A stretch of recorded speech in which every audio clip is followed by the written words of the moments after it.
Aujourd'hui, je te parle de communication, mais de communication pour trouver des clients, parce que il y a une vraie différence dans le comportement entre communiquer pour communiquer. Beaucoup de coachs le font, c'est-à-dire qu'ils communiquent, ils mettent de l'énergie. Tous les jours, ils vont publier, ils vont chercher des idées, ils vont écrire un texte, ils vont faire une vidéo, ils vont essayer de faire un super montage, un super son, une super image, etc. Mais ils vont communiquer. Et du coup, les résultats en termes de retour client vont pas être du tout à la hauteur de leurs espérances et du coup ne vont pas correspondre à l'énergie que tu as mis en fait pour trouver des clients. Donc je te propose aujourd'hui de bien faire la différence entre les deux et du coup je t'explique comment faire en sorte de communiquer pour trouver des clients et ne plus jamais gâcher de l'énergie. Bonjour, je m'appelle Anthony Chaff, coach sportif, fondateur de la franchise Perform Coach qui permet aux coachs de communiquer pour trouver des clients. Aujourd'hui, je te parle de ce sentiment que tu as déjà eu certainement. Tu as passé du temps à publier, tu as passé du temps à préparer ta publication, à écrire le texte correctement, peut-être même à faire relire par des gens si tu fais des fautes d'orthographe. Voilà, ça me parle quand je dis ça. Et du coup, tu as peut-être même passé du temps à publier et à organiser tes publications, mais surtout à faire la vidéo qui allait bien, avec le bon endroit, le bon angle, tu as répété plusieurs fois, tu as changé, bref, voilà, tu as passé du temps, et tu mets la publication, tu publies, mais il n'y a pas de retour, en tout cas pas le retour que tu espérais en termes de clients. Il y a beaucoup de curieux, peut-être des questions, ou peut-être rien du tout, et du coup, ça c'est quelque chose qui est compliqué à vivre quand tu es coach, c'est te dire que tu as mis beaucoup d'efforts, et pourtant tu as travaillé, tu as fait les choses de l'ordre, tu as fait comme on t'a dit, comme on t'a expliqué, mais ça n'a pas fonctionné, tu n'as pas trouvé de clients.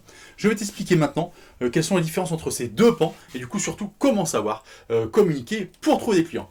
Il y a beaucoup de coachs qui communiquent, et je le vois passer sur les réseaux sociaux, sans avoir un objectif et un but précis. Je te l'ai dit, si tu communiques en espérant juste expliquer ce que tu fais, ça c'est le premier point, expliquer ce que tu fais, ça ne fonctionnera pas. Les gens n'ont pas besoin que seulement d'explications.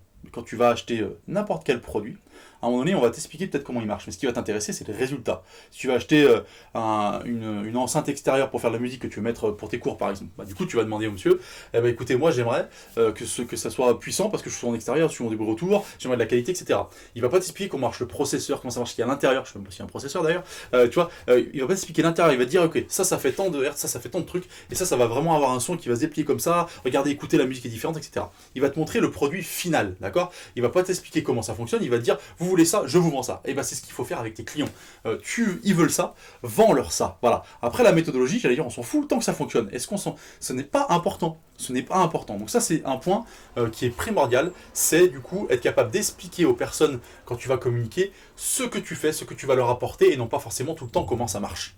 Le second point va te permettre de trier les gens et va te permettre surtout de mettre en action ce que tu as fait avant. C'est-à-dire que l'action précédente que je t'ai proposée, c'est-à-dire déjà communiquer de manière différente, va te permettre derrière d'avoir une deuxième action qui là va valider les clients, va les faire se transférer en clients pour toi.